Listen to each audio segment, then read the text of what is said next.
Today's episode of What's Life Without Cricket is with Gaurav Kapoor, famous cricket presenter, VJ, RJ, and now also a budding investor.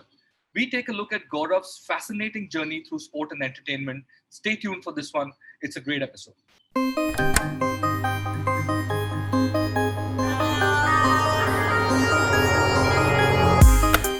GK, thanks for being on What's Life Without Cricket. It's a very selfish attempt to connect with friends, and look, we are just missing talking cricket, talking sport with friends because of this lockdown.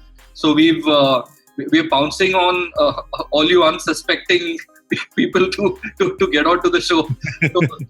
So we've had all our friends over. Bharat Sundaresan was over, Joy was over, Dava was over last week, and now it's your turn to be forced to chat with us on cricket and on sports. So the opening tile of this, the opening ball of this is a question which is on which the show is based.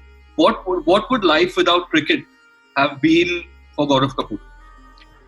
First of all, I want to say that I've been ready and padded up for weeks, and you're saying you connected with all your friends, but my number has come way below. I thought I'd be one of the openers, but yeah, I'm batting at number 5. I'm not entirely happy about that, but anything for the team, no problem. That's one. Secondly, I think that when you ask me what would life be without cricket, I think your name has to come in that, because what would my life be without Jats spotting me in that one tournament that we did, which 4 people watched, out of which 3 were directly related to me and one was a distant cousin. And you were an analyst on that show, I remember. That was just before you got your Nike job. And then when you got your big job, you, of course, like all Indians do, carry your friends with you. And you did, and got me my first proper sport gig, which was Nike Football Locker Room back in 2007 or 8, I think it was. And from there, that started to Cricket Crazy and the Cricket World Cup and Dream Job, where I was the presenter, and that resulted in the IPL. So, I mean, what would life be without Jatin is the question that I should be asking myself. So all of this is happening because of you. My cricket broadcasting career, my producing, anything that I do is happening because of you. So even if you had asked me to bat at number 45, I would have done that today. But to answer your question, if I had to choose another career, so obviously I'm a bit of I stick out like a sore thumb in cricket broadcasting, I feel. Is because I came from proper entertainment. I came from GEC, I came from Channel V, I came from a very, it's not the ideal kind of, because when I started sort of cricket broadcasting and fun and entertainment and enjoyment was somehow not seemed to be, they were strange bedfellows at the time, right? Nobody wanted them to be in the same room. And luckily, there were people like you, and there were people like, Jasdeep and Aloka and Sneha at Sony who thought that, just shake things up a little bit and disrupt it a bit. So I was very lucky to be at the right place at the right time. But I would probably been doing a little more entertainment. I don't know, maybe I would have done some GEC shows. I wouldn't have given up my pipe dream of being an actor, which I'm really glad I gave up. It was getting very embarrassing for my parents. And if that was not to happen, I would have been a banker. That's going back like 20 years. Because I studied economics in college, and like the rest of my family, I also wanted to be a banker. But today, they look at me and they go, "Oh my God, बच गया ये." मैं कहता हूँ economy बच गई, दुनिया की इकोनॉमी बच गई. मैं अगर बैंकर हो गया होता ना, तो 2007 तक नहीं वेट करना पड़ता for the crash. 2002-03 में ही आ जाता.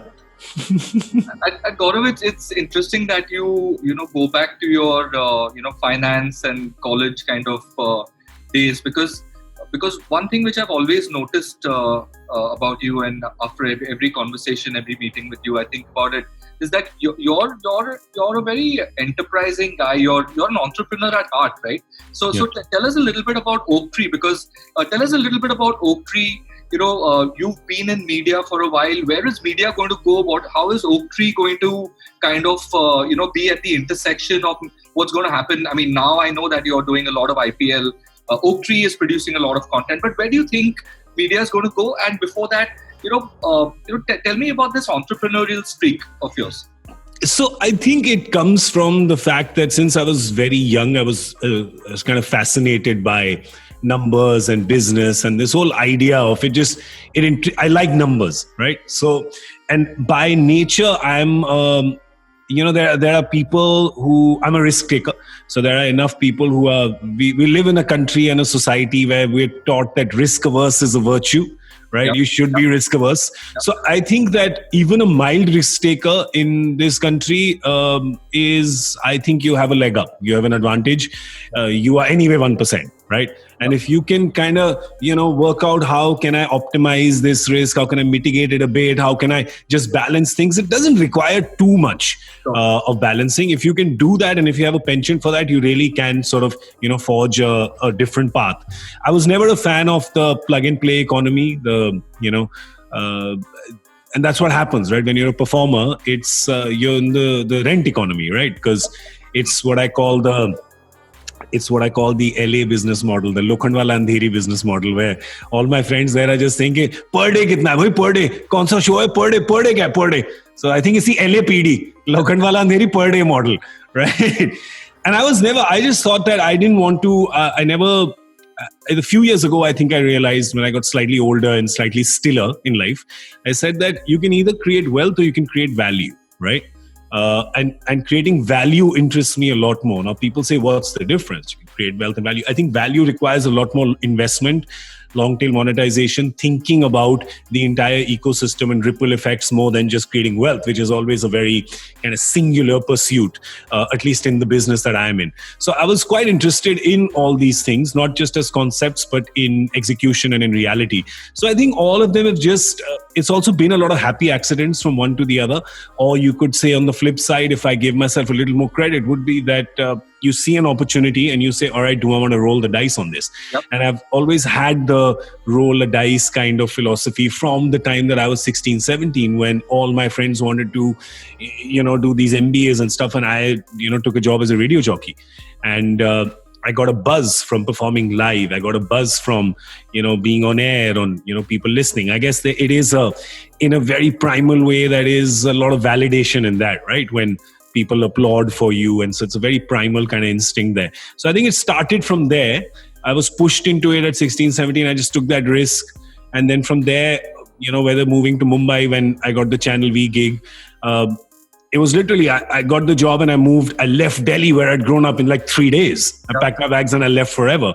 So I like taking those risks. I feel like, the Casino Royale thing where you just push all your chips and you say, I'm all in. I really like that. I guess as you get older, you want to do that less. You want to keep putting a little away and saying all in is kind of stupid. You can do that in 25, not at 40. But I like that entire aspect. And I always keep telling people that, take a risk, man. Just do it. There's nothing to lose. Just do it. Sure. And GK, now you're on the board of a few companies. You're also, helping investors. You're probably a LP in a couple of funds as well. So what are some of the, recent exciting kind of ideas you've some kind of Shark Tank kind of experience which you've had recently? Oh yeah, it's really interesting. It's quite diverse. Yeah. Like there is a social media aggregation company. There was an very early, in fact, early stage fantasy gaming company that then didn't take off. Then there is a tonic company, a company that makes tonics and ginger ales, and so there's it's a bunch of things. And then I invest with a group of people, which includes some very high profile Indian entrepreneurs and investors. And I think for me to join that was just learning. So it's it's called GSF. It's the Global Super Angels Fund based out of Gurgaon. Right. And for me, just to be there and to listen to these 15, 16 top people grilling a startup founder, I just put my video and my mic off and I just listen and I make notes going, all right, this is what a VC barbecue looks like, right? This is what is happening. These smells that are coming. So it's a bunch of really different things. I guess I play a part over there whenever there's something which is kind of media related or storytelling related or anything which is kind of B2C. And there's another one that are in the works, which is purely sports tech. right? So there's another one that I'm, which I may be on the sort of investor committee for. So it's interesting. I think it's collaborations. It is something I didn't know. I couldn't collaborate because I was always an individual performer. I was a radio jockey. I was a video jockey. I was an actor in Bombay, which is probably the most solo pursuit you could ever have, right? Ruthlessly so. So I didn't know. And I've luckily had a few friends around who have kind of forced me to look at that lens of collaboration and say 1 + 1 is 11. Sure. And that's what I've tried to do. So I think more as an investor, it's more learning and shamelessly piggybacking on people, sometimes saying, I trust your judgment, I trust your due diligence, you have the team, you have the track record. I'm just going to kind of piggyback on you and try and learn, and I pick up things quick. So that's probably the advantage that I have. Or maybe I just have a pretty face and they like having me around. I don't know. Whatever the reason is, I'm just happy to be there. From your experience, you can tell me what you think is the future of sport, non-fiction sport on OTT. This is me taking a dramatic pause and taking a sip of tea, because ये आपने बहुत ही भारी सवाल बहुत ही हल्के तरीके से पूछ लिया. It's so interesting, right? I mean, I think a watershed moment was 4 years ago when the IPL bidding rights were happening. And you saw Jio, Facebook, Amazon, everybody wanted a piece of that pie. Yep. And you started thinking that what's going on? But today nothing surprises you, right? I mean, it doesn't surprise you when Amazon says that we want to get into cricket because Netflix wants to get into gaming. So everybody is just wanting to own everything. You want to own mind space and eyeballs. And, if Netflix says, why am I losing people to Fortnite and young people are not watching Netflix? Hey, let me just bring video games on too. And Amazon is saying the same thing, that people are, they're also buying toilet paper from us, and they are buying, they're watching shows, and now I want them to watch live cricket as well and multiply my, for Hotstar, it has been such a big thing, right? Yeah. It was, I'm sure, a large piece of Disney's valuation of the India business was the number of people that they got. So I feel like a lot more will move on to OTT. My personal interest is not in where live broadcasting goes, because I feel like live broadcasting is platform and broadcaster agnostic. Right. Tomorrow, if we say that a cricket series is on Astha channel, we'll watch it over there. If I say it's coming on the washing machine, you'll sit in front of that and watch it there, right? So I feel that live cricket, and we should know, right? Remember that first gig I just spoke about that we did, which was that India A tournament in 2007. It was coming on Sahara Filmi.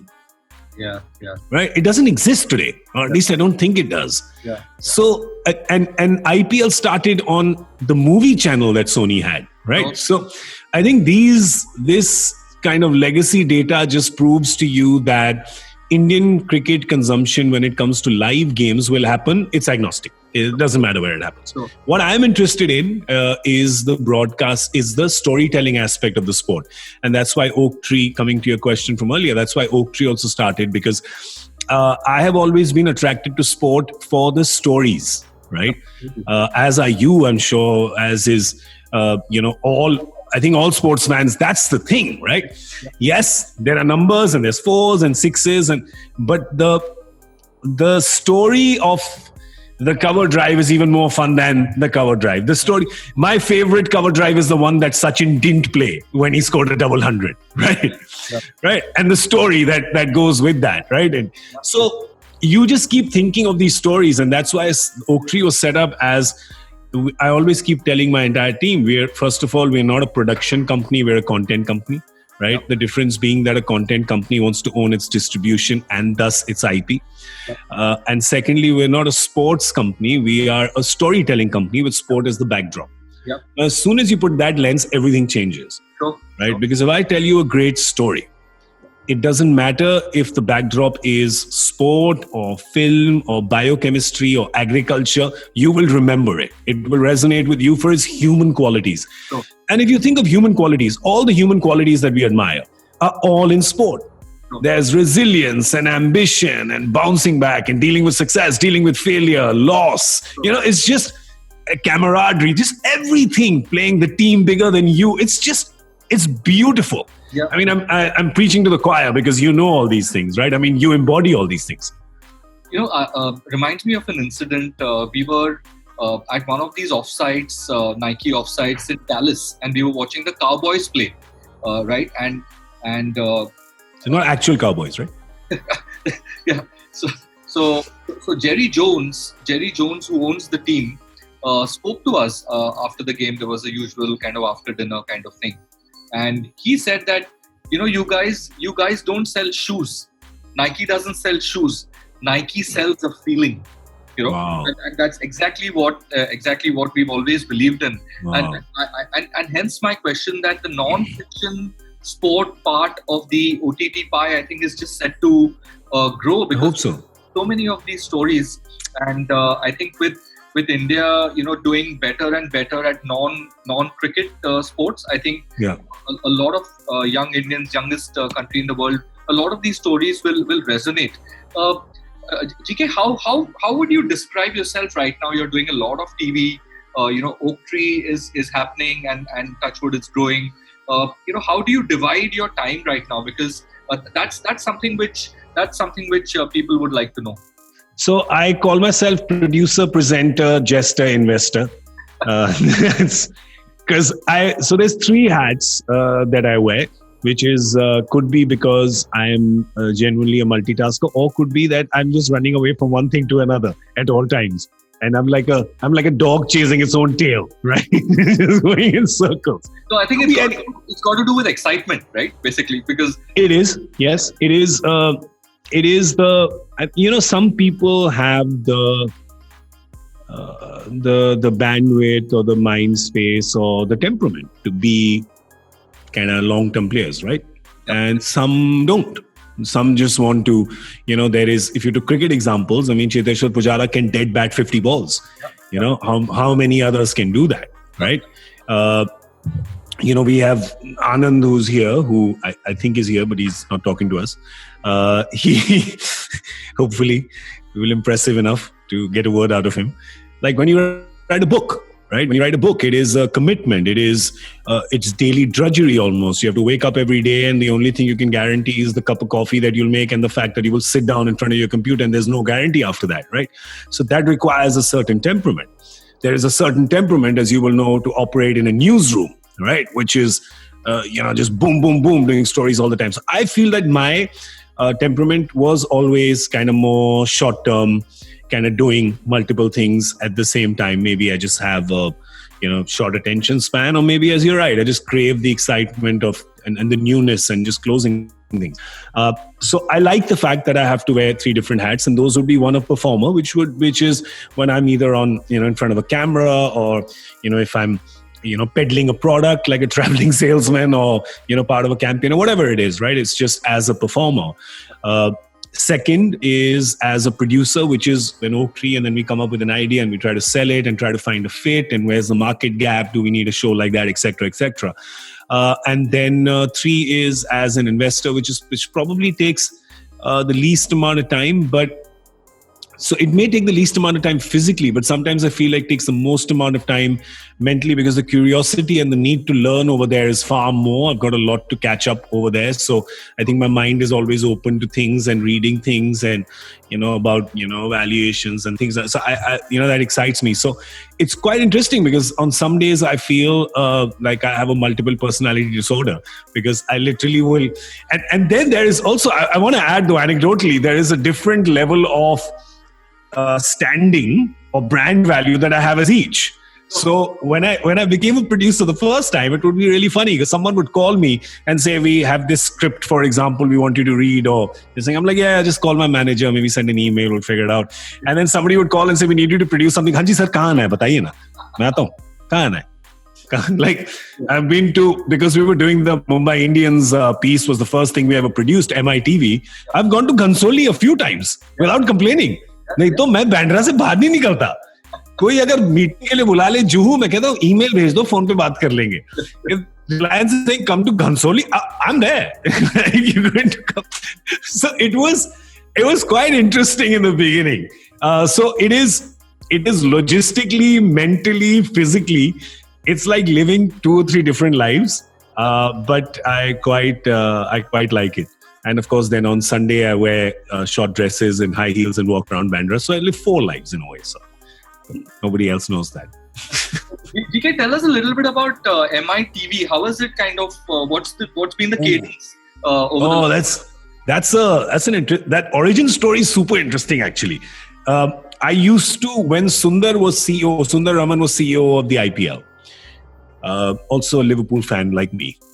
We became friends when he was flying to Delhi to pick up his passport and warm clothes because Lalit had told him to go to South Africa to check if the IPL can happen there in 2009. Yep. And we were on the same plane and he showed me 150 iterations of the schedule till then to try to make it happen in India with the elections. And I was like, what? This is insane. Tell me more. Yeah. And so we became friends then. And I used to keep telling him, saying, there are all these stories that are happening. And go back to 2009, there was no surround. Yeah. In India, anyway, even with cricket, I feel like surround has to be a lot more because the problem is that stakes are so high with just the rights that channels perforce have to focus on getting their rights money back. So for them, wraparound programming, storytelling, documentaries, all these things, you can't blame them. They fall through the net because they're just constantly chasing that ad dollar to pay these, $2 billion, $3 billion kind of rights fees, right?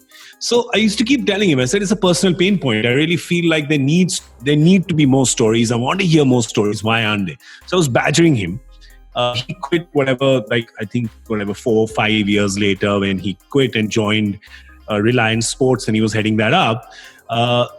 He called me and he said, listen, you've been badgering me with these things. Yeah. Do you want to do something for Mumbai Indians? Because, all the ideas, because I discussed a lot of ideas with him. We would meet quite often. And he said, short form content we can do here. Yeah. I'm there.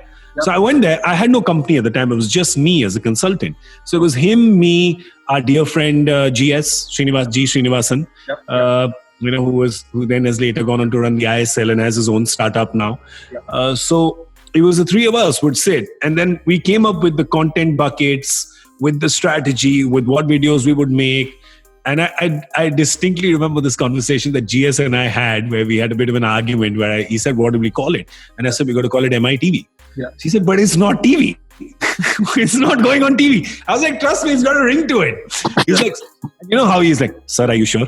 Sir, are you sure? I was like, trust me on this. It's just and no one else is doing it and they'll all come after that. And everyone started, all the channels after that pretty much started, all the teams started their TV kind of channel after that. But I think I've got to give credit to MI. They were the most bullish right from the beginning. We made 100 videos for them that season, 150. Today, every season we make 400 plus, right? So they are so bullish about it. The kind of views they get, the kind of numbers they get, the kind of community that they have. And they're a dream because the biggest problem you have when you work in the digital space is nobody wants to make content. They want to make viral content, right? There is no such thing. Exactly. There is no such thing, right? Yeah. You don't say I'm making a hit film, right? You're making a film. They seem to really understand this. Yeah. And they're like, all right, we're not, there is no science to what becomes viral. Kya ban jata hai? You have no idea, right? So you can't chase it. You have no idea, right? And especially in today's India, where a Salman Khan film and a Shah Rukh Khan film can't guarantee an opening, what will, right? So they are let's just have consistency and quality and just keep going. And I love that thought process, which is the reason why we've not worked with any other team, right? I made a documentary with Delhi Capitals. That's a different long format. Yep. But in terms of short format, this is just, why would you, leave the market lead and collaborate with anyone else? Because that's how they do it. So we did it. We planned it for a month and a half, 2 months, and I was a consultant. And then they said, all right, we like this now. Go ahead and produce it. Yep. And like everything else in life, I said, yes, first, and figured it out later. And I had a few tumbles while trying to figure it out. So I have been on shoots, like the first shoot with Mrs. Ambani, Hardik and Jasprit. So Hardik and Bumrah were going to Australia. So what are we talking, like 16 now? Yep. Right? Yep. When they were going to Australia. They had come through that scouting program. I've done a shoot in the Reliance office with Mrs. Ambani, with Bumrah and Hardik. I was there personally. I was directing it. I was producing it. I carried the tripod. I put the flexi screen at the back. Yeah. That's me. I've done it, right? So I've like rolled my sleeves up. I was not like, हम तो मतलब extra innings के presenter हैं पिछले 6 साल से, हम ये सब नहीं करेगा. Right? I was like, यार करना है तो करेंगे. So did that. Hired a team, which was completely wrong. The team was wrong. It took me about a couple of weeks to realize that this team was not doing the job. I used to go every morning for people who know Mumbai, I would drive from Bandra to Nariman Point, where the team was staying at the Trident.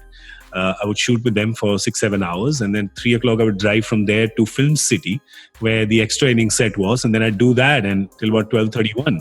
Yep. I'd do that every day. And I said, well, I'm just going to die. This is not, this is not sustainable. Yep. Luckily for me, my old friend Nirav Ghosh had just got free from a show that he had made called Mid-Wicket Tales. He had just finished that project, definitive Indian cricket history show that he had made for Epic. And he was waiting for his next project to happen. So he was, sitting Vela for like a month. I said, you're way overqualified for this, right? Yeah. Because you're a filmmaker, you've a released film, you've done, 100, but you're a cricket fan, and for cricket fans, you're never overqualified for anything. Yeah. Would you like to do this for a month? He's like, this sounds like fun. Yeah. And that's how he came on board as a co-founder, and today is our creative director. So that's how it started way back then in 2016. And that's providence, right? Nirav is an absolute champ, and he would have taken the product from one level to somewhere else completely, right? Yeah, he did. And also it allowed me to focus on what I'm good at. So what he's good at is producing, directing, just the back end, fantastic. What he's bad at is dealing with human beings. He can't do that. He's not a people person. And I can definitely be accused of being a people person. So I like that. I like being, out front. And so that's what we do now. So I'm thinking kind of strategy, networking, connecting with new clients, need gap analysis, where the market is going, which brand is doing what, who needs to do. So I can do that. And he's kind of the reality filter at the back saying, all right, we can do this and it'll require this much. And also allows us to have a very higher margin than most other players because he's just very good and very efficient at streamlining, which is a very important thing because I see a lot of wasteful expense when I've been on other productions. So I think that it works really well. So you're right, just complete providence. The fact that he just happened to be free at that time. And we did that, and Reliance liked our work. They said, we want to do a documentary on Leander. He's playing his 7th Olympics. We gave them an idea. They said, how quickly can you turn it around? That was a big win for us as a producer. They okayed it on a Wednesday night, and we were in London shooting it on a Friday morning. Oh. With Thursday being a national holiday for Eid. Wow. So I think that thrill for me, that 36 hours, that thrill, and Air India lost my bag, so I had to go and buy some. So it was just all happened in those 36 hours, and I said, I really like this producing thing. It's fun. Anand Vasu is also a dibbly-dobbly medium pacer, but his claim to fame is that he's got Zubin Bharucha out. So I'll let him slip in a quick over right now. Nice. Well, in this partnership, it doesn't have to be an equal partnership. I'm quite happy to take one single and stand at the non-striker's end and watch Jatin. I spend as much time on this show listening to people as listening to Jatin, listening to guests, and I'm perfectly comfortable playing that role. There are times when I have to do the talking. I'm okay to step up when required, but rest of the time, I'm quite happy to. I'm going to drag you back to cricket a little bit. In that I've been a journalist for about 20 years. When I started off, if you met young kids somewhere, they would say, I want to be a newspaper reporter. And, in 10 years ago, they started saying, I'm writing this blog. Can you take a look at it? Yeah. It became that. Now everyone has their own video show because, on Instagram or anywhere else. Because consistently, the glamour end of this whole thing has been the broadcast. Yeah. The live broadcast is the biggest piece in the cricket puzzle, in the media cricket puzzle. And you've been a part of that. So everyone thinks, it's like, this is like one really cool job, which I'm sure it is. Yeah. But it also probably takes a lot out of you, doesn't it? What does it take out of you to actually do that job that you do? It definitely takes your sleep away. I'll explain, because being live on air has this adrenaline rush that just doesn't, like when the IPL used to happen, I couldn't sleep till like 3-4 o'clock, right? At times, because you were buzzing.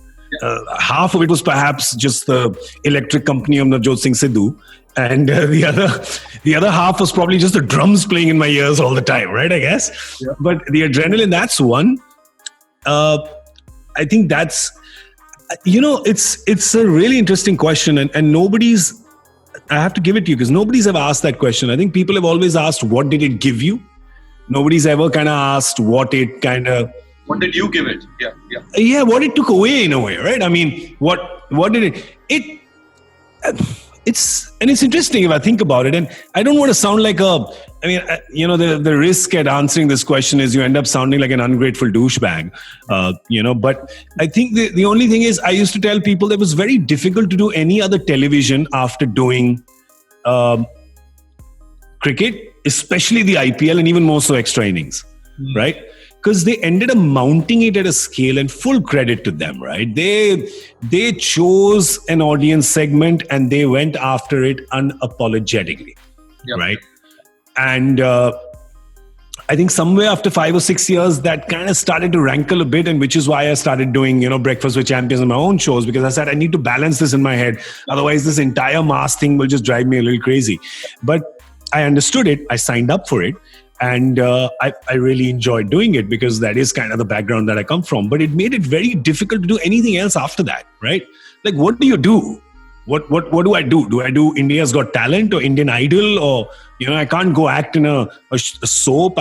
I did a couple of films, during the first and second IPL. But it was almost like you're doing the biggest thing on Indian television where the country stops for 2 months. Ab iski baad kya karoge? Yeah. Right. So that used to be a big problem for me, because you also have to be very careful, right? When you reach a certain stage, you can't just do anything, right?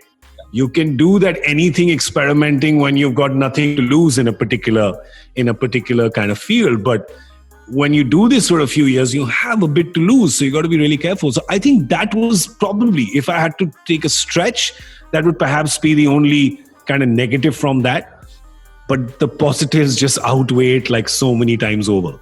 Sure. Brilliantly answered, GK. I think, Anand, 1 second. I just have a follow-up question, and then you can ask yours. So there are some things, and I'm going to draw an analogy here. There are some things in cricket which remain constant, right? You're playing either a T20 game or a test match or a one-day game. You've got to go out there as a batsman and watch the ball, right? And that never changes. In your career, RJ to VJ to actor to presenter to brand ambassador, when the camera is in front of you or when the mic's in front of you, what are the 2 or 3 things you tell yourself? What's your setup? Awareness, that's one. So I think my work, I always feel like I never work when I'm on camera because I'm working off camera. So it's like how you cricketers also say, right? It's all the work that you put in the nets, right? Yep. So for me, I always realized that being rehearsed or a written word would not optimize me. I could not do that. I started looking mechanical and unorganic. So I said, okay, this works. The energy and the kind of my education in live radio, in theater, and being on stage in school, everything is kind of quick thinking. Yeah. But quick thinking can't exist in a vacuum. It's got to be based on some knowledge and some awareness of what's happening around. So, read and watch and listen and talk, because for creativity. So here's the thing I say about, if you'll indulge me for a minute, here's what I say about creativity. For all storytellers, for all creative people, there is a little wheel that you have inside that churns. Yeah. So we all have inputs that come in.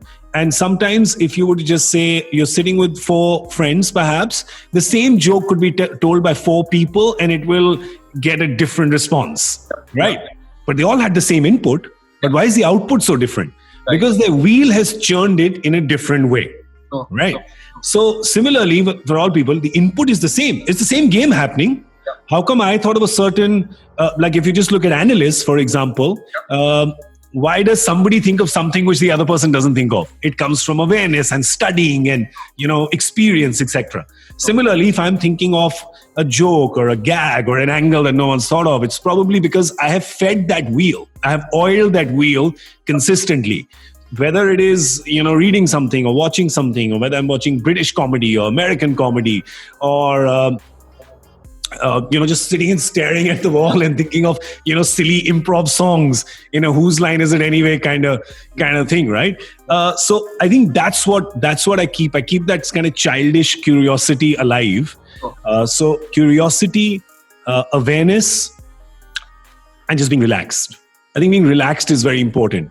So at all times, people tell me that, so it's a bit of a scam I run, because a lot of my friends say that, oh, it's so amazing, dude, you were going live on air like in 30 seconds, but you were here, you were talking to me on the phone and how.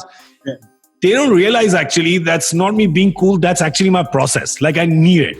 Yeah. If I sit and if I'm sitting and I'm overthinking, I'm going to just derail it. Yeah.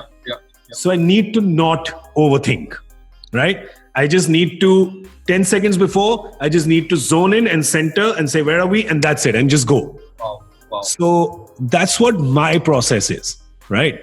So if you were to tell me that, hey, listen, this guy is damn serious and you have to sit quietly for 10 minutes before you go on air, that's it. I'm gone. That's my kryptonite. I'm finished. Because I have thought of 6 opening lines and I've gone on stage and bumbled everything. Yeah. I can't remember a line to save my life. Wow. You tell me 30 minutes, you have to talk essay, extempo nonsense. I'll hit and miss and I'll carry. No problem. I'm not daunted. Yeah. But if you tell me that you have to learn these 5 lines and deliver them flawlessly, pause, finished. Yeah. Finished, gone. Kapoor has left the building. Gaya bhaiya? Kahan gaya? Gayab ho gaya. Roadrunner. Gone. Humse na ho payega bhai. So I'm just... Whenever people tell me, that live is so hard, I'm so happy that 99% of the people think it's hard. Because if they all, फिर तो मेरा career खत्म हो जाता है यार. I'm like, yeah, it's damn hard, yeah. Should not try it. It's really difficult. Recently, this reminds me of a conversation I had recently with someone. Someone wanted a piece of work from me, and they said, "No, we need this not today. We need it yesterday." So then I said, okay, sure. But realistically, how much time will you take? I said, it's a piece to write. I could get it done in 2 hours. And then they were like, okay, so if it's 2 hours, then what will you charge? So this is my fee. They said, for 2 hours of work, you're going to charge so much. And I said, no, actually, it's not 2 hours of work. It's like 20 years of doing this. Yeah. Correct. Plus having thought about this for the last 4 or 5 days in some capacity without realizing that I might have to work on it. Yeah. Once all of that back-end stuff is done, then in 2 hours, the actual writing can happen. So, like similarly, you're being a little flippant about, I think you're being a little flippant about, just going live and turning the switch on. Like for your Spotify series, 22 Yarns, for example, a lot of research goes into that. Yeah. So the conversation might flow how it flows on the day, but you've already done the hard work, haven't you? Yeah, I feel like maybe the research credit there, perhaps, has to go to my team and to the guests who are on. Actually, they're the ones who are pulling the hard yards. I'm just kind of guiding them and goading them into one direction. See, the thing is, I always say that good ideas come from personal pain points. So for me, the personal pain point was that I don't get to hear these stories enough, right? So I think that all the shows that have been created by Oak Tree have all come from that base thought, right? My personal strong point is that I really like listening. I'm fascinated by perspective, by stories, by people's point of view, their context, where they come from. And I genuinely like to engage. Which is really strange because I feel like also I am a closet misanthrope. So I don't know which person I am. Yeah. But if it's an area that interests me, I can listen for hours. But not passively listen, I actively listen. Oh. And I will question you and I will, probe you and prod you. And what happens, as you said, Anand, with 20 years, is that you have a bit of an experience of what the listener wants, right? So don't become an indulgent listener, right? I'm thinking, all right, does the audience want it? That filter's constantly running, right? It's almost like a water purifier. It's just constantly running, right? And it just keeps distilling what you need. So that again, I think comes from the first principle I used when I was on radio. When I was on FM radio back in the day, today there's softwares and RCS which decides, what the music programming strategy of a channel is. Back when I was doing it, little after shortwave radio, but it was FM radio. But when I was doing it, the radio jockey decided to pick their playlist. Wow. They got to decide their playlist. So you could pick the music that you wanted to play. Obviously, they just gave you saying, okay, this is English and it's Hindi or it's film or it's not. But you got to pick that. So what lens could I have used as a 16-year-old was, I'm going to play the music I like. Yeah. Right? Because I don't know my audience. At least there's guaranteed that one person will enjoy it. That's me. So I think somewhere that stupid childhood basic thought has just become a skill over the years. So I think with 22 yarns as well, and I think with all the cricket, I don't, and Anand, you'll probably find this, because for you, it'll probably be counterintuitive because you're an academic, right? So you have a structured way. I mean, you're a writer, you're a journalist, you're definitely, in front of me, so you're definitely an academic. In front of me, most people are academics anyway. So, but you probably have a more structured method of learning or of imbibing. Before I actually don't. I just rely on the fact that at least with cricket, I've been a fan since I was 5 years old. And I feel like, cricket knowledge can't really be taught to anyone. Yeah. It's literally like it's like a honeycomb. Like each pod is connected to 5 other pods, which is connected to 5 other. So you can't really teach it to anyone. Nobody can say, I don't know cricket, but I'm just going to study CricBuzz and Cricinfo and get on air tomorrow. Well, so all the best with that because you're going to take some bullets. Yeah. And I know without naming, I know enough people who've tried that as well. Yeah. And, safe to say that they're not around right now. Yeah. But that's the thing with cricket knowledge. So I feel like that's, you got to have a genuine interest. So with 22 yarns and with, Breakfast with Champions or with anything we do on CricBuzz Live, etc., it's an amalgamation of all these things. There is a genuine interest in the subject matter.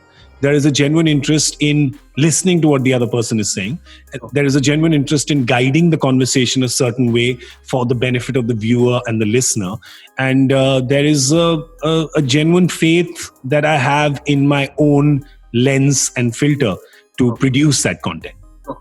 No, GK, brilliant answer again, and great insights. I loved doing the 22 yarns. Yeah, it was great. Your episode was amazing. I loved it. I think you were there, so that was a big comfort. But I think the overall, team, Shamak was there and Nirav was there, and I think the overall setting, they're very important for the ambience to be right. True. For you to kind of talk and stuff like that. I want to ask you a question about Breakfast with Champions. Yeah. The sport brings lumps in our throats, right? And you're a story guy, Anand's a story guy, I'm a story guy. On Breakfast with Champions, when did this happen? Was there, Great question. I think there's a lot of moments, but one that really comes to mind for me was Ishant Sharma's episode. And Ishant really, when Ishant was narrating about his family and about his father. And Ishant, he does it in a really fun way. And he's so sweet, man. He's just a sweet boy. That distinctive voice of his as well. And he told that story about how his father used to carry air conditioners. He used to install air conditioners, right? And would carry them up. And I distinctly remember he said, वो 2 floor गर्मी में चढ़ के जाते थे सीढ़ी से AC उठा के. Wow. And then of course he immediately turned it into a fun story that now my father only wants me to get a raincoat. I don't know why in Delhi he wants raincoats. मैं कहीं भी जाता हूँ, बेटा क्या लगेगा, बेटा raincoat ले आइयो. कहता कहाँ जाओगे raincoat पहन के, दिल्ली में बारिश तो 10 minute. But just that was, and I remember him also connecting it to a story where he said that I would never keep my bag on the ground because of that. The humility that it taught me. Wow. That I would just never leave my bag on the ground. I would always carry it, even in a crowded bus. I would never leave it on the ground. That episode always gets me a little. That gets me a little kind of emotional because it's so important, right? No matter where we go, it's very important to remember where we came from. Yeah. And I think that Ishant really embodies that. Yeah. It's 55 episodes. There's a lot of moments, but this one definitely is one that sticks out for me. Amazing show.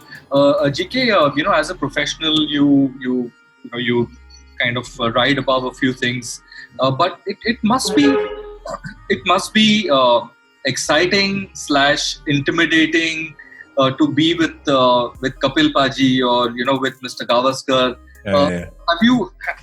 How have you kind of learned to handle that? Now obviously like Mr. Gavaskar is a great guy. Right? You can call him a friend, literally.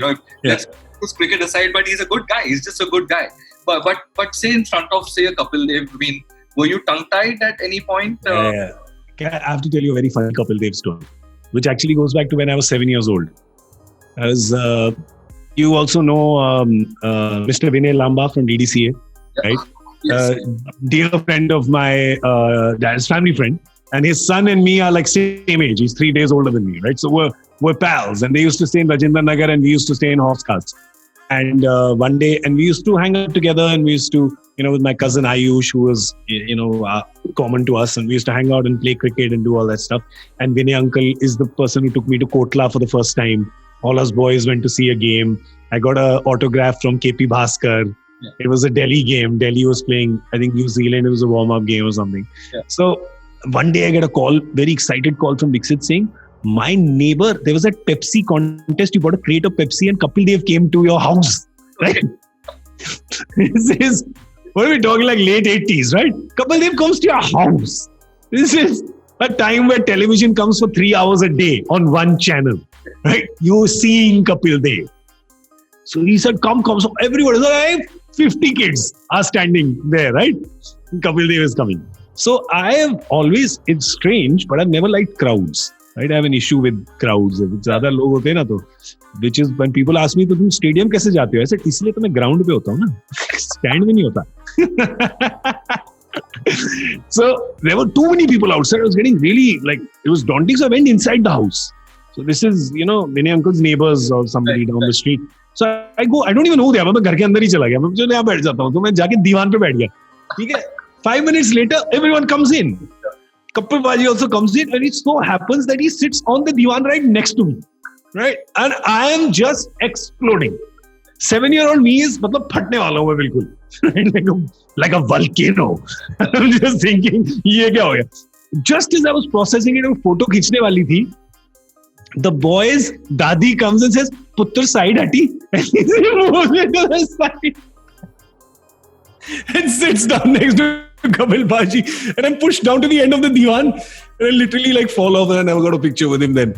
So I told him this story when we met, right? For the first time, he came on Extra Innings, and Kapil Paji says, "To abhi kheech lete hain." He's too sweet, man. He is, I tell you, if you want to learn entrepreneurship, hustle, and business from someone, Kapil Paji, there is always a deal on. Amazing. Sitting with him is brilliant. And also my big brother, Ajay Jadeja, who is his younger brother, right? So Ajay and me sitting with Paji when we were doing the World Cup, it's just surreal. And suddenly he will get a call and he'll go somewhere, he'll come back and he says, "Suno, वो उनका phone आया था England से, तो मैंने तुम्हारा नाम दे दिया है, तो तुम कर लेना और आ जाना." मैंने कहा, कहाँ सर, कहाँ आना है, किसका फोन आना है, कौन है? I said, "No problem sir. If Kapil Paji has said to go somewhere," मैंने कहा, आप बस टाइम बताओ, मैं अपना बैग बांध के पहुंच जाऊंगा. Right? There's some people you just have. It literally reminds me of what Shah Rukh told me about Yash Chopra. He said that he says Yash, because he said Yash uncle just has to tell me कि कहाँ आना है और कितने बजे आना है. I don't ask him the script. I don't ask him the story. I don't ask him the clothes. I don't ask him who's with me. He says, I just show up naked saying, put the clothes you want to on me and let's go. Yeah. So I think for me, Sunny Bhai is like that. Kapil Paji is like that. You just say, what you have to get done. And a surreal moment for me was on my birthday. And my birthday always came during the IPL because it's in April. Forgotten which year it was. May have been 11 or 12. On my birthday, I was on extra innings in the studio. They always kept me in the studio on my birthday. And it was great because the cheerleaders would bring a cake for me. And, you're never too old for that.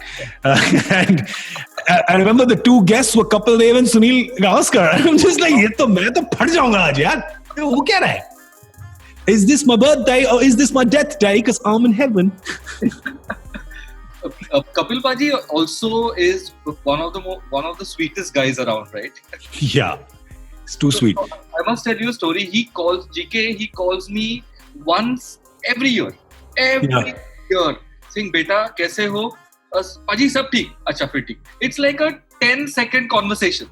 But he calls me every year. Once every year he calls me. He's just an incredibly sweet guy. But it must have been tough for you earlier on, right? And now though it's all okay.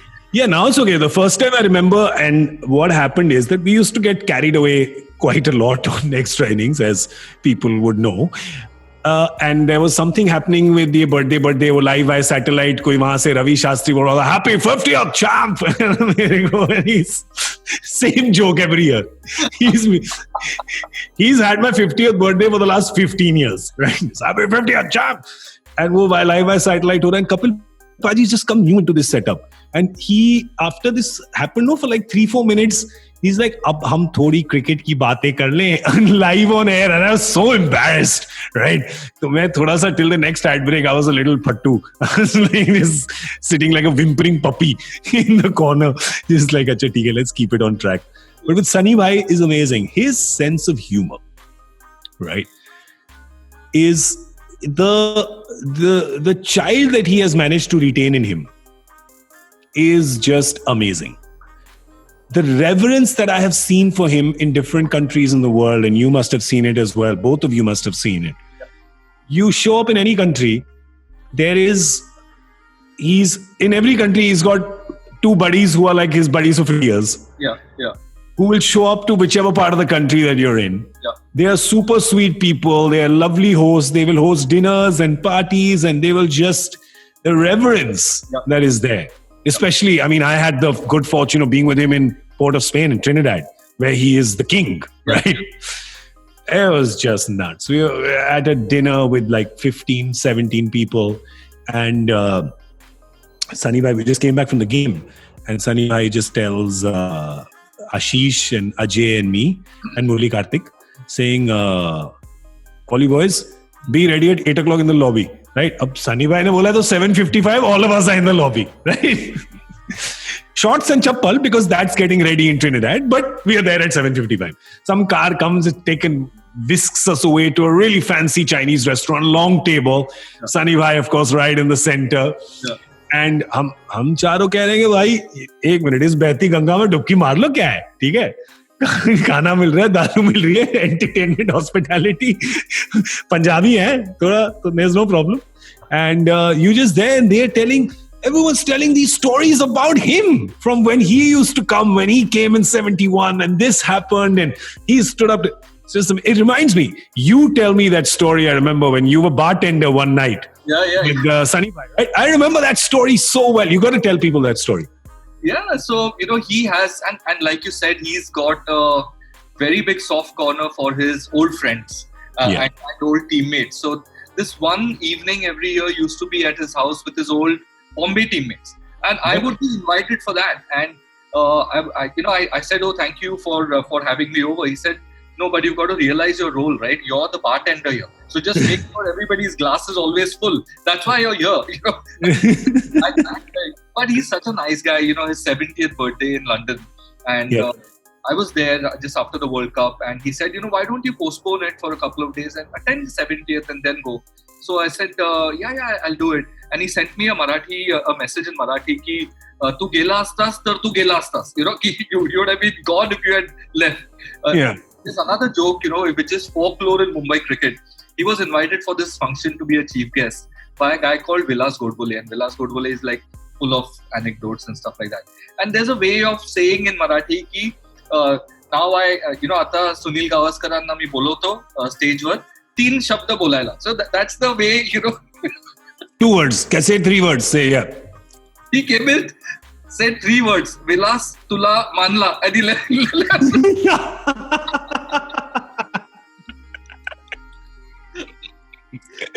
He is, I'm telling you, he's got such an amazing, mischievous sense of humor. Yeah.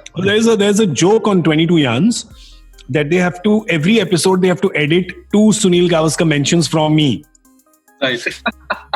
They'll keep 1, but they'll edit 2 out. They're like, because 2 is too many. It's happening again. You're just doing it. It almost seems like a homage series, like you just keep going. There's also that story I remember where you said where he walked in and all the West Indian bowlers were there that evening, and they all. So Ravi, Ravi, he said you get these guys home. So these guys are Garner, Holding, Marshall, and I think Croft it was. Wow. At 12 o'clock, Ravi says that, hey, should we call SMG? So I said, of course. So he came down in his kurta pajama and like Bata chappals, Hawaii chappals. And as soon as he came in, Anand, these 4 guys got up from the bar stools and said, the master is here. So that's the kind of reverence people hold him in. GK, want to ask you one last question on Liverpool. So which was the first Liverpool game you saw, and how has the journey been, for all these years? 2013 March, I saw Liverpool beat the Spurs 4-3 at Anfield in one of the owners' boxes. Oh wow! Okay. With my cousin Ayush, who actually got me to become a Liverpool fan, like Istanbul and that story. And I guess everybody who's a fan of a club is a piggyback fan, right? I mean, you've seen someone close to you be a fan, and then that becomes. So for me, it's my brother Ayush, my cousin, who was a Liverpool fan and said Gerrard and Istanbul and all of that, and I became a fan after that. And then a friend of mine managed to hook this thing up for me, saying you come visit. My friend Sukrit Singh, who used to run Roshan's company and Compass, said they had some tie-up and said that, listen, if you're in London, they're very keen to invite you. You just have to be on, LFC TV. If you could, I'm like, yeah, shit, I'm happy to. So they called me and they did a 5-minute pre-game interview about, how big football is in India, etc., and Nike football locker room. It's amazing how everything just kind of, just becomes a full circle. And watched that game, supremely cold that day. I remember after, humne kya sapne dekhe the ki sunny day, we'll have a couple of beers, sit on the balcony. We were thitur rahe the under like proper Indians with like a hot coffee in our hand. It's so cold. But I do want to tell you, there was a beautiful young lady who was sitting in that balcony as well. And this story will tell you how completely uncool and square and non-millennial I am. Because there was this beautiful girl and she was there and she obviously saw me getting interviewed. So she must have realized that ye koi hai famous. So she very politely smiled at me. I smiled back at her and I thought maybe she's, some manager's girlfriend or some owner's girlfriend or something. I don't know. She didn't seem too interested in the football. But, she was there. And then when she's leaving, she left, and one of the guys who had the marketing head or something says, "Oh, I'm a huge fan of hers. Are you as well?" I'm like, "Oh, kaun hai bhai?" That was Lana Del Rey. I was sitting next to Lana Del Rey and watched the entire game, and I had no idea who she was. I had no idea. And obviously she was not interested in the football because she's American. She had no idea. She had also come for some promotion or something. But no, she was just sitting and watching the game. And so, I mean, we could have been, at that time, BBM buddies. You remember those were BBM days? Correct. And today we could have been WhatsApp buddies or Signal buddies or following each other on Instagram. But, I messed it up. So, it was not to be. It's not to be. I got to be cooler, man. I got to be cooler. So now I've got a few 20-year-olds in my team whose only job is to tell me where pop culture is going. Correct. Right? And now I know the lyrics of Peaches by Justin Bieber. I get my peaches down in Georgia. I get my weed from California. I get my light from the source here. Who's the millennial now? It's the same thing for me as well. We have Anath and Viraj and these guys. They just keep me informed so that I don't put my foot in my mouth. So GK, nobody can inform you. By the way, I don't think anyone can inform you anything about cricket. That I can tell you. If there is a 12-year-old in some corner of the country who's playing this game to a certain degree of proficiency, Jatin Paranjpe knows about that 12-year-old kid. I'd like to get back to that life at some stage, after I'm done with Khelo More. But GK, look, thank you so much for being here. I don't want to sound formal. I mean it, and I love what you're doing with Oaktree. Thank you. I love being on 22 Yarns. I haven't seen too many Breakfast with Champions episodes, which I will chalk down for viewing. I'll send you the good ones. No, I'm sure they're all good. But just want to say a big thank you for being here. And I just had one more idea. I'm going to call you about that in the next 15 minutes, and we can discuss that.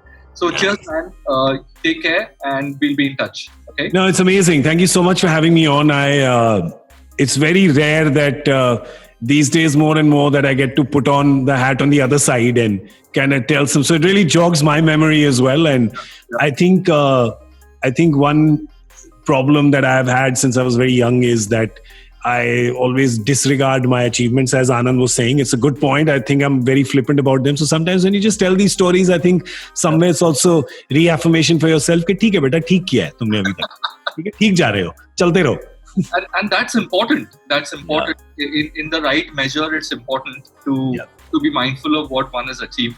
Yeah, don't rest on your laurels, but don't wash them away also flippantly. I guess that's a good piece of advice I feel for just everyone in any industry or in any kind of line of work. I think that is. So thank you so much. Thank you so much for making me jog my memory. It's been super fun. Great. Same here. I'm going to be calling you soon. Cheers. Done. I look forward to it. Bye-bye. Thanks, Jatin. Thanks, Anand. Cheers. Thank you. Hope you enjoyed this episode. Thanks for watching. Do like, share, and subscribe to Khelo More's YouTube channel for many more such interesting episodes.